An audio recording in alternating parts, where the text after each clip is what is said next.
wasiirka wasaaradda ganacsiga iyo warshadaha xukuumadda federaalka Soomaaliya injineer Cabdullaahi Cali Xasan oo ka mid ahaa wafdi uu hogaaminayay ra'iisul wasaare ku-xigeenka oo booqasho ku tagay dalka Shiinaha ayaa tilmaamay in ujeedada safarkaasi uu ahaa ka qaybgalka shirka bandhigga koowaad ee wadamada Afrika iyo China kaasi oo uu tilmaamay in lagu soo bandhigay wax soo saarka wadamada Afrika iyo dalkaas Shiinaha si loo horumariyo fursadaha maalgashiga iskaashiga iyo dheelitirka waxyaabaha labada dhinac ay isu dhoofiyaan bandhigaas waxaa maalgeliyay wasaaradda ganacsiga ee Shiinaha iyo maamulka dawladda ee gobolka Hunan waxaana uu ahaa bandhigii koowaad ee heerkaas waxaana bandhigan la qaban doonaa labadii sanaba hal mar bandhigu wuxuu daba socday oo markii hore kaga dhawaaqay shirkii madasha iskaashiga Shiinaha iyo Africa Forum on Africa China Africa Cooperation FOAC madaxweynaha Shiinaha shirkaas oo ka dhacay magaalada madaxda Shiinaha ee Beijing 2018 kaas oo Soomaaliya uga qayb galay madaxweynaha Jamhuuriyadda Federaalka ee Soomaaliya mudane Maxamed Cabdullaahi Farmaajo wasiirka oo hadalkiisa sii wata ayaa xusay in ay la kulmeen ra'iisul wasaare ku-xigeenka Shiinaha iyo xubno ka tirsan xukuumaddaasi waxaana kulankaasi diiradda lagu saaray horumarinta dhaqaalaha iyo ganacsiga labada dal ayagoo si wada jir ah u sameeyay guddi dhaqaale oo labada dhinac ah labada dhinac waxay ka wada hadleen si xoojinta xiriirka soo jireenka ee labada dal ee Soomaaliya iyo Shiinaha ka dhaxeeya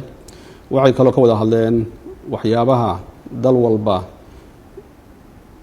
oo dalka kale uu dhaafsan karo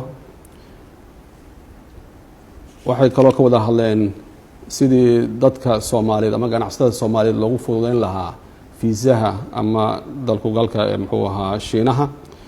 waxay kaloo ka wada hadleen sidii safaaradda Shiinaha ee Soomaaliya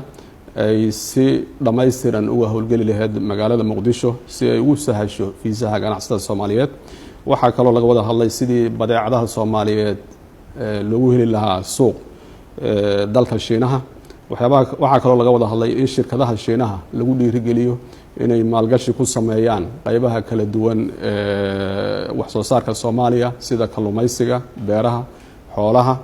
iyo kheyraadka kale ee dalka Soomaaliya leeyahay iyo kaabayaasha dhaqaalaha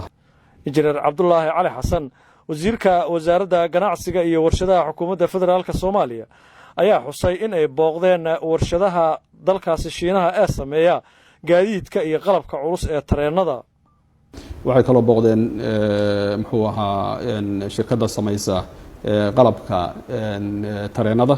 oo ayuna aad u culus waxay kaloo booqdeen shirkadda SAIC la yiraahdo oo soo saarta baabuurta Volkswagen la yiraahdo halkaas markii ay booqanayeen waxaa wafdiga warbixin mar walba ku siinayay madaxda warshadahaas oo iyagoo si fiican wafdiga uga warbixiyay marxaladihii ay warshadaha soo mareen iyo heerka wax soo saarkooda iyo meelaha ay ku leeyihiin muxuu ahaa baranjiyada ama adduunka iyo waxayna na tusiyeen inay wadanka Shiinaha ay yihiin warshadaha ugu waaweyn muxuu ahaa xagga wax soo saarka shirkani